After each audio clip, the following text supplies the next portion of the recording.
Um, well, thank you, Ken, for helping my project. Could you say a little bit about yourself? Yeah, sure. My name's Ken Del Greco, and see, I'm a manager at Blue Origin, and I'm just part of their pathway to the moon. That is awesome. Where are you located? I'm in Huntsville, Alabama. We have a new facility here that we're industrializing to make our BE4 engines for the New Glenn and the ULA ventures, and then we'll also make the BE3Us, the upper stage motor for the New Glenn rocket. Do you by chance know Adam Hawkins? Yeah, I do. Yep, I work real close with Adam. So he was a member of our North Houston Space Society chapter, Oh, and good. when he was able to make that transition over to Blue Origin, I was like, yes, our first career success story. Yeah, no, Adam's great. I work with Adam just about every day, so I really enjoy him. Yeah, it is so amazing kind of what is going on in aerospace today with SpaceX and Blue Origin and like the 14 commercial lunar payload services providers and just everything. I went to go watch the Demo 1 launch at the end of May. I mean, I guess it actually was at the first part of June. And I went to the visitor center, and those buildings, Blue Origins right out there out of the visitor center, I was just like, whoa, that's huge, Yeah, we're doing some very big things, but besides just Blue Origin, as you mentioned, like the space industry as a whole is really just expanding at such a rapid rate. It's a really exciting time to be part of it. And myself, I'm not a long time space guy.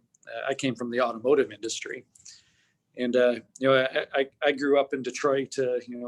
Around heroes like Henry Ford and others that that really took automobiles from that kind of early preliminary days and brought them into the mainstream. And I like to kind of reference back and think like the first car was made by or is credited to Carl Benz in 1885.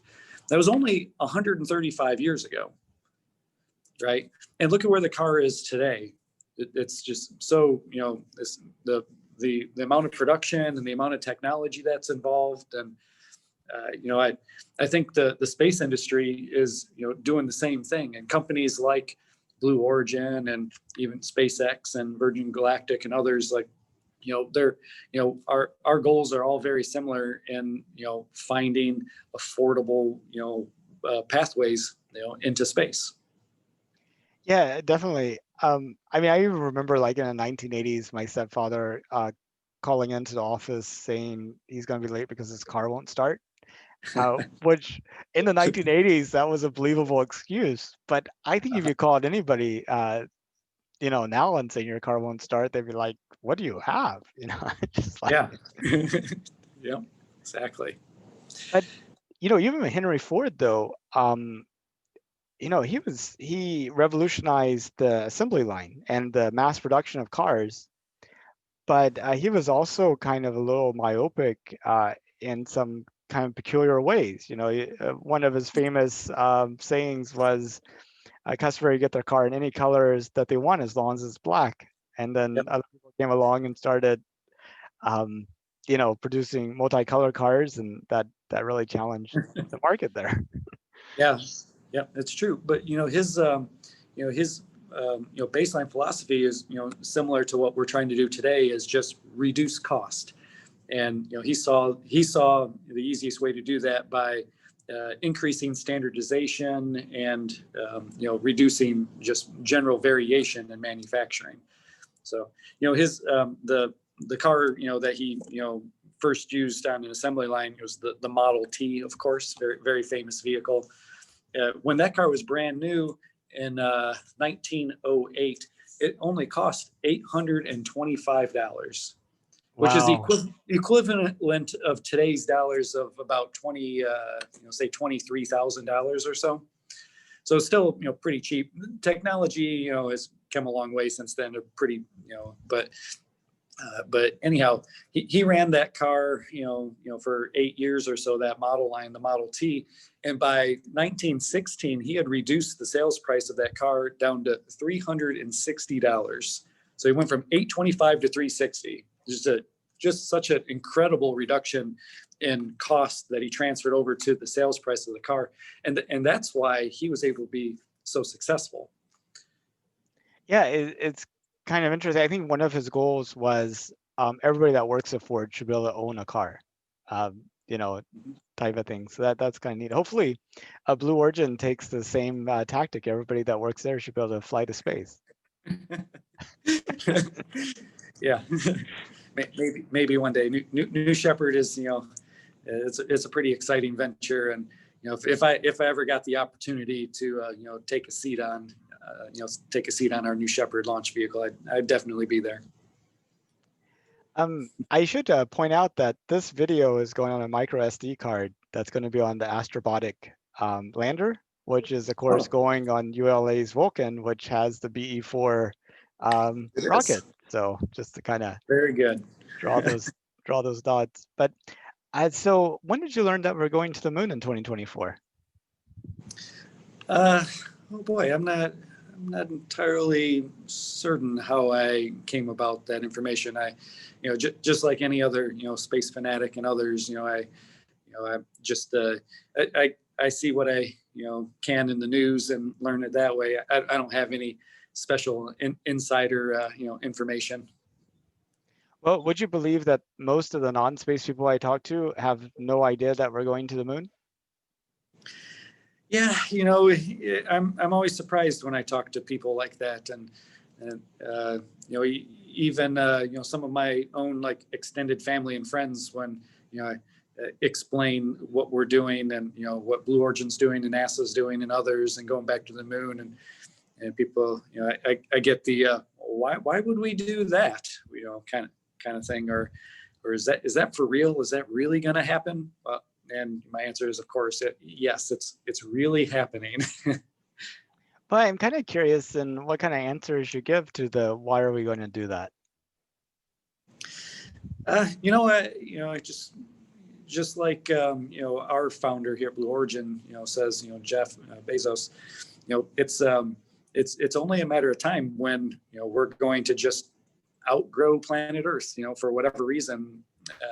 The resources are limited, and they're not forever. So, be it now or later, at some point, it's just going to be a requirement that we expand our horizons, and the technology is coming along to the point where it's a realistic, feasible option to take part in now, and and Blue Origin has a very long-term outlook. We're not, we're not looking to make any short-term gains by our philosophy. This is an investment in our future, and we believe that this is going to be necessary, and it's going to take some time and some effort, but worthwhile venture. Yeah, I think one example that Jeff likes to use is if we were to use solar panels to generate all the electricity we need, we would have to put them all over the state of Nevada. But if you continue doing that, over time with just a 1% increase per year, then before long you're covering the entire planet in solar panels, which is impractical. Yeah. Hopefully the efficiency of solar panel technology would keep up to some point, but that's right. Given the technology that we have today, that's obviously not going to be a sustainable solution. Yeah, and also solar panels on Earth on average give you maximum 12 hours of energy per day, just because of the fact they don't always face the sun. Uh-huh. Yeah, by a percentage basis. Yeah, and another interesting kind of observation is that of all the sun's energy, only 1/700th billionth of it falls on the Earth. Wow. And, so if you think about space-based solar power and how you could have like unlimited energy by, kind of capturing space, it's just like pretty awesome. Huh. Very cool. I saw a statistic just yesterday, I think it was, about the sun's energy mass, and that in the time since it's been formed, something like 0.1% of its mass has been burned off. It was a shockingly low number. E equals MC squared, right? Yep. Itsy bitsy mass, lots of energy. Yeah. So if you look out like 500 years from now, which is not an arbitrary time because that's about how long it is since Christopher Columbus came to North America, what do you think humanity looks like? Like, where are we in 500 years? Wow. Yeah, that's a good question. And I guess from my background in automotive and manufacturing processes, I guess you might be looking back 500 years, but I always go back 135 years to the start of the car with Carl Benz in 1885. And I mean it's just just mind-boggling to even try to conceptualize the types of things that are coming our way.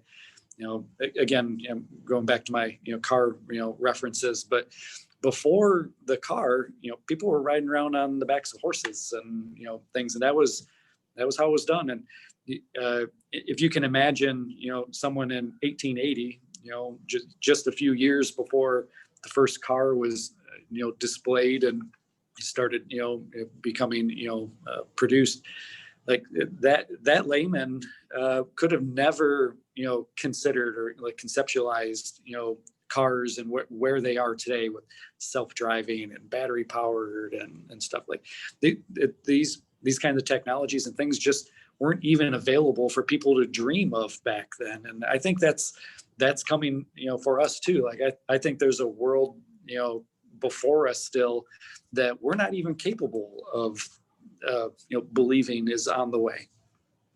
Yeah, and I think much quicker than anybody could believe, too. Yeah. I guess coming down, 500 years is a long time. 130 years is a long time. Even 10 years, depending upon the time, is a really long time. And, Yeah. I like to think about the computer and the internet between like 1990 and 2000.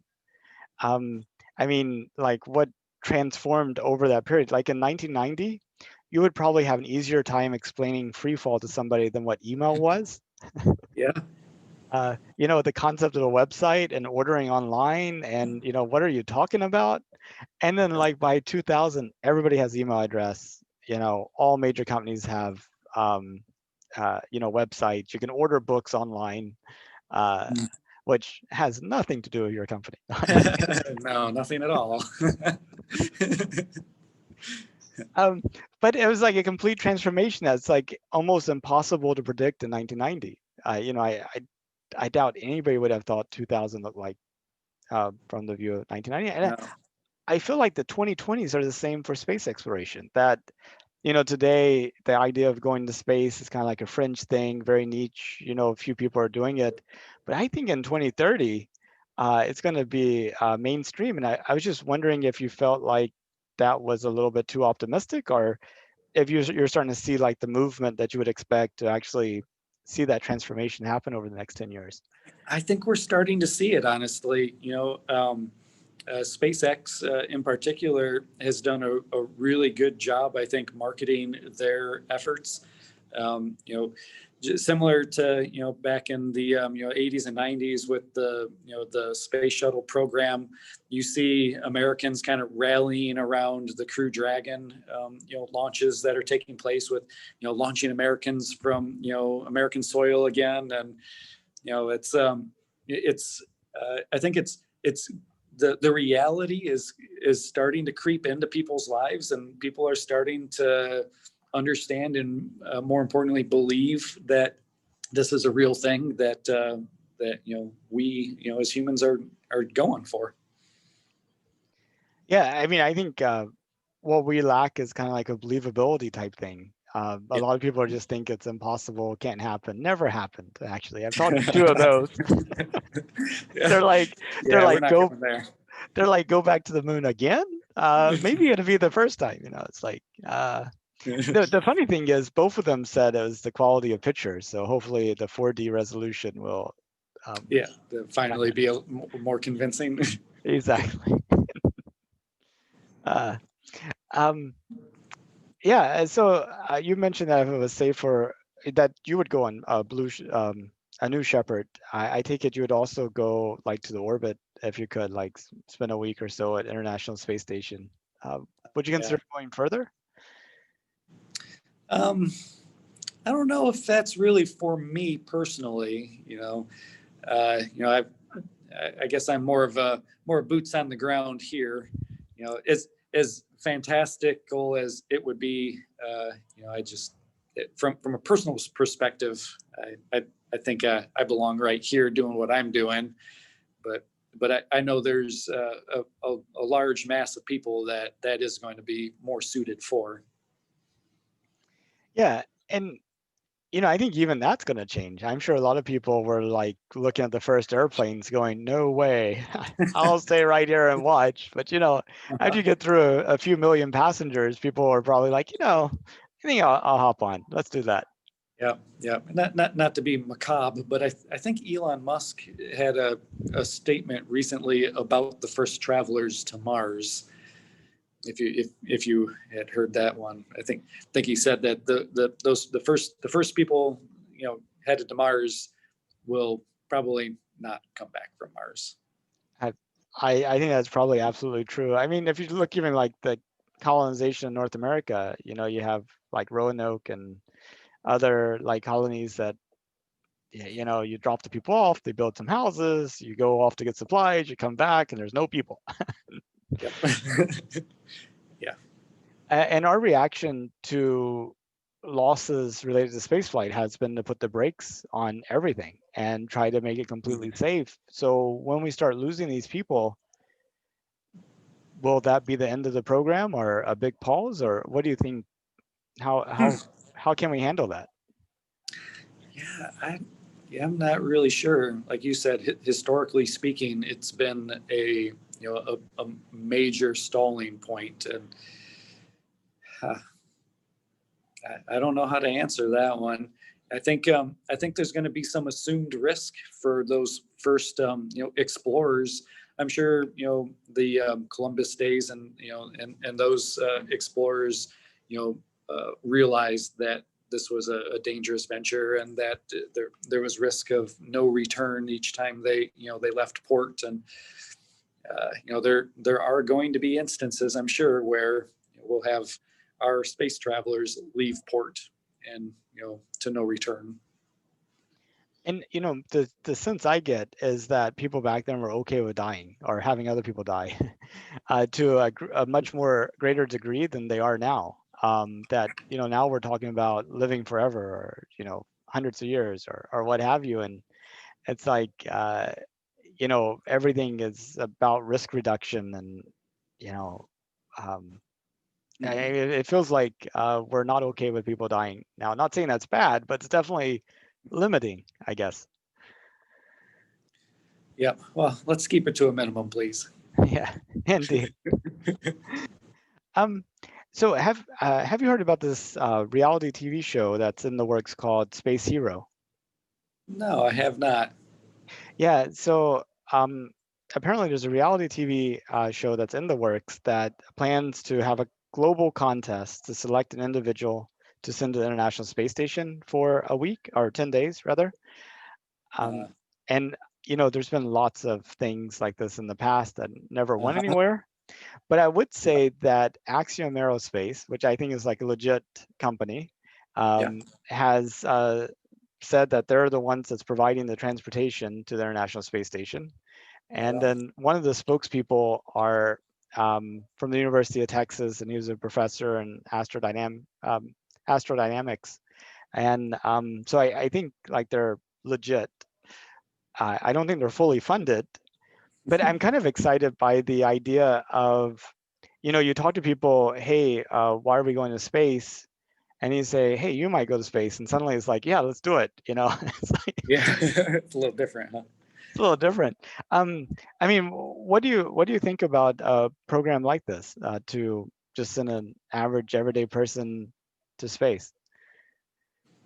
Yeah, it's not that unrealistic, really. If you look at other commercial type space flight programs that Blue Origin and Virgin Galactic are developing right now, I think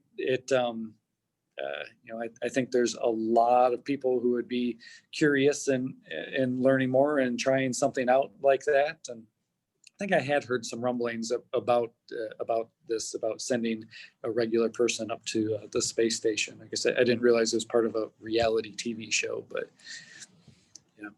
no, that'll be fun to watch. I look forward to Would you participate?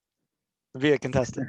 that. Possibly. I'm not sure I have a lot of time for being a reality TV show contestant at the moment, but I'm glad to hear that. yeah, we're pretty busy around here trying to make rocket engines. So I know. I like for you to make this happen. Humans Yep, on the moon in 2024. So yep, exactly. yeah, I think if it slips, these conversations become a lot more. It'd be a lot more difficult. At one point we were planning to go to the moon in 2024, and I'm still doing this daily interview. Maybe. So how many interviews have you done now? I'm almost at 300. Wow, that's super cool. Yeah, and I have like 1,540 some odd more to go. Well, thanks for squeezing me in. Well, I'm glad we're able to. So any kind of thoughts? I mean, I think of this as being like sort of a time capsule for people in the future. I always have like a vision of like a high schooler who grew up on the moon, having to do like a research paper on what were people thinking before like the new space age, and coming across like this cache of 1,840 interviews and use it as a reference for her paper. What would you say to her? As a time capsule, I don't know. It's I guess it's about a culture shift right now, right? Like you said, the space exploration is becoming mainstream again. There's still some kind of people in the dark, some non-believers, and others are excited and just barreling forward with it, like like I think we're doing right here. And I think eventually everybody's going to come on board, and it's going to just like the automobile, it's going to be part of our everyday. And we'll look back one day in 2050 or some other time when we're just regularly taking trips on and off the planet and to other places, and just it'll be hard to remember a time before how it is then. I think you're completely right. Well, is there anything you wanted to talk about that we didn't get to? No, it was great. So I'm excited to be part of your project, and excited to be part of this culture shift in our industry, and wish us luck. Oh, definitely. Every day I'm like looking for news from Blue Origin. So I'm out here in the news desert. So I can't wait until there's going to be a plethora of amazing announcements at some day, and it just I can't wait until that day happens. Oh yeah, we have a lot of very exciting things planned. So look forward to that for sure. Excellent. Well, thank you so much for your time, Ken, and I hope you have a very productive day. Yeah, thank you. Bye. Bye.